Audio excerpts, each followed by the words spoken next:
Now this one setting up for a great finish. All tied in the fourth as the kick's away. They'll elect to bring it out here from the end zone. And ultimately cannot get this out to the 25-yard line as he's dropped it to 23. They'll come up 1st and 10 here. Throwing now is Wilson. Steps away to his left. And that's caught by Williams. And he'll go down just shy of the 25 at the 24-yard line. Sometimes it's hard to figure, but you can live with incompletions in this situation. You can't live with these short gains that take time off the clock. You know who loves it? This defense. Here's Wilson. Eluding the pressure right. One thing that makes him so tough in these 2-minute drills, you got to take into consideration he's mobile. And that's a big plus for him, but he also has to be careful with that mobility. Sometimes getting rid of the ball and stopping the clock is more important than running around and maybe taking a sack. Finding Sutton, and he gets this up across the 35 before he's out of bounds. Looked like the defense put pretty good pressure on him, but he's able to flush out to his right to try and evade people. On the run, had to get on his horse. Still accurately throws a nice pass for a 1st down. Wilson to throw. Caught by Dulcich. Room here to run. And he'll take this to the other side of midfield before going out of bounds. And this was a nice example of an offensive coordinator scheming his guy open. Just a little underneath route, just trying to free up some space, and it worked awfully well. Got him not just space, but plenty of room to run after the catch to pick up really nice yardage. And that's a touchdown as they've broken our tie here in the final minute of the 4th. Well, any thoughts about overtime have ended at this juncture. That touchdown puts them up 6. I would imagine they'll kick the extra point now and rely on their defense. Yeah, rely on their defense, so a little bit of time left. And it's blocked. And the Broncos have it.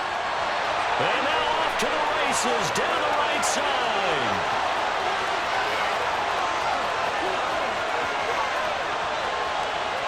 And he takes it the distance across the goal line for 2 points.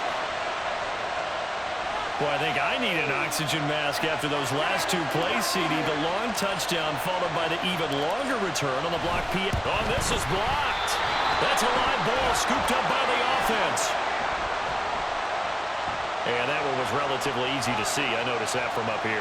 Yeah, it doesn't take a whole lot, does it? Sometimes you get multiples. What I always love on these offsides is when each side points at the other. Hey, you did it. No, you did it. They deciphered that one correctly.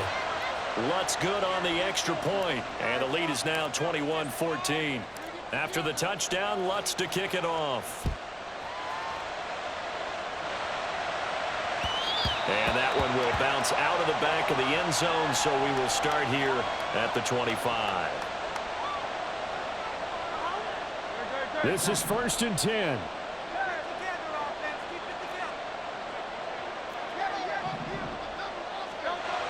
He'll look to throw. This one complete down the field to Galley. The Eagles going to take the first of their timeouts as the clock stops with 23 seconds to go in the game.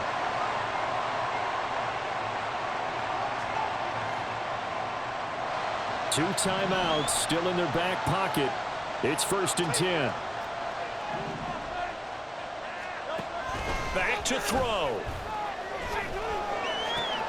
And it's caught. And he is across and in for the score. And now they can tie the game in the final stages with the extra point. Or they can go for 2 and go for the win. And while it appears the heavy lifting was accomplished by scoring the touchdown, they're still down 1. That extra point is not a gimme. Hurts will throw. And they do not get it. It's incomplete. They went for the win, and the big gamble does not pay off. So they'll line up for the onside kick. 18 seconds to go.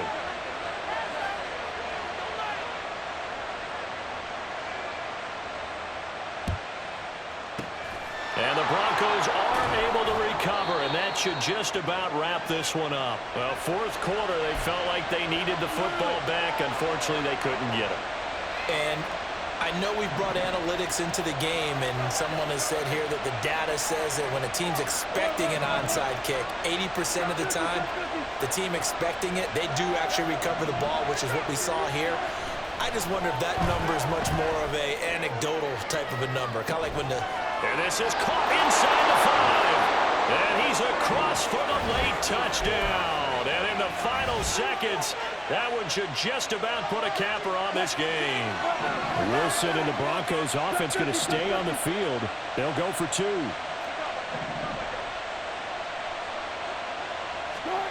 They'll try and throw for it.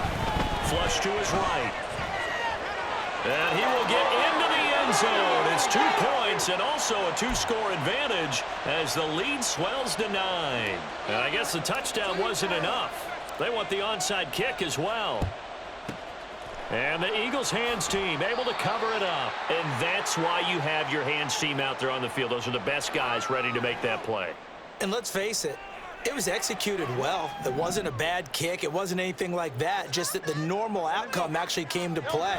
Analytics will tell you it's a very low possibility of getting the ball for the team kicking it in an onside kick situation. You're all about the numbers, aren't you? All about the numbers, baby. It's a new game now. They don't lie.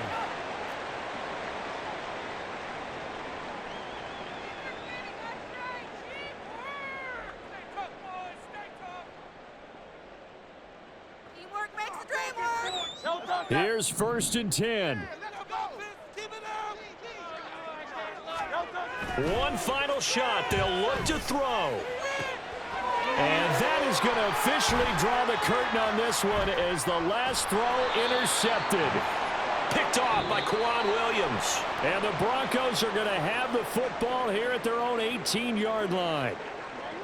Well, this was a very close ball game at halftime, Charles, but in the second half, that offense kind of kicked things into another gear, and they were able to pull away for the victory.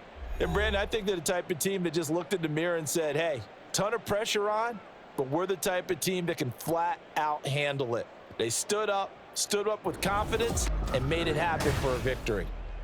So that'll just about do it for Charles Davis. I'm Brandon Gaudin. You've been watching the NFL on EA Sports. For more, log on to easports.com. With that, we say so long.